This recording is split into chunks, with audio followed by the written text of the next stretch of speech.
100 years ago, Susie Parker Stringfellow chose to give everything she owned to create a hospital for her community. Many years later, that gift expanded to the creation of the Community Foundation of Northeast Alabama. As I was thinking about how to honor Susie's philanthropic legacy that spanned 100 years, a book arrived on my desk. Tom and Kitty Stoner conceived of the idea of open spaces, sacred places during a trip to London. As soon as I finished reading the book, I knew we could honor Susie's love of nature, faith, and community by creating open spaces and sacred places throughout the 9 counties served by the Community Foundation of Northeast Alabama. And our trustees agreed. We decided to create 2 sites per county, and applications were accepted from not-for-profit organizations and community groups. It was a competitive process, and not every proposed site was funded. Each approved site received a $10,000 grant, a very special and unique Open Spaces Sacred Places bench, and a marker that honored Susie specific to each site. Many sites contributed even more to the creation of their individual sites. Each site was required to contain 4 elements: a portal, a pathway, a destination, and a sense of surround. Other than that, they could develop whatever they wanted.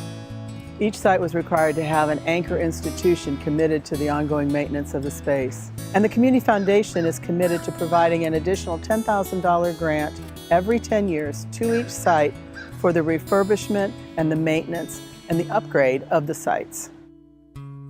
We are grateful to the many individuals in Northeast Alabama that partnered with the Community Foundation to create these living legacies. You're about to see one of those unique and special places, an Open Spaces Sacred Places site honoring the 100-year philanthropic legacy of Susie Parker Stringfellow.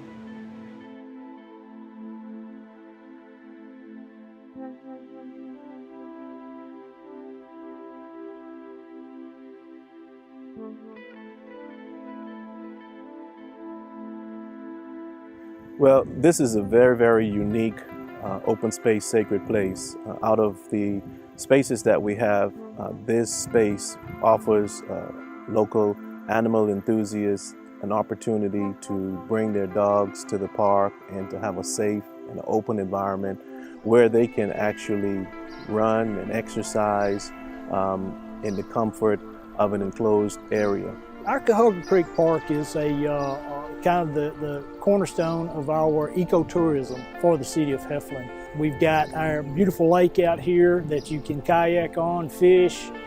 We have 2 pavilions that you can have picnics, family gatherings, and we have an 18-hole disc golf course. This space is special because it's in probably my most favorite part of our town. We've kind of gotten away from the traditional sport in Park and Rec, and we've branched out into do outdoor recreation. And this is the location where we first started that, and it has just grown into so much for the community. Well, the first thing is going to be the view. The first thing you're going to notice, it's just spectacular.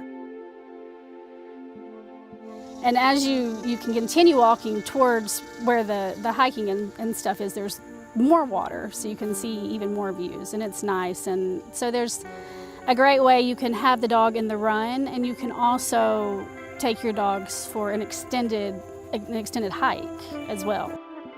It's not just here. If you keep going on around the corner, you'll see a whole nother vision of our disc golf course, and where the dam goes across, it borders the Talladega National Forest, which our disc golf course goes up into that area. And also we have the Pinhoti Spur, which leads to the Pinhoti Trail.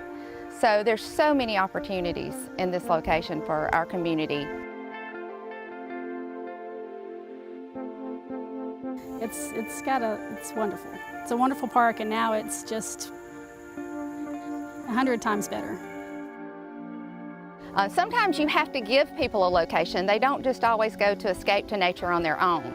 So I think we have given them a location to come, reflect, slow down, practice patience, even if it's just for a few minutes a day. If you look around, it's very picturesque. It has all of the elements that you would want in a space for reflection and meditation. It gives a sense of surround. so that once you are part of this space, you can actually feel the presence of this space. And so we are so elated that this is one of our open spaces, sacred places.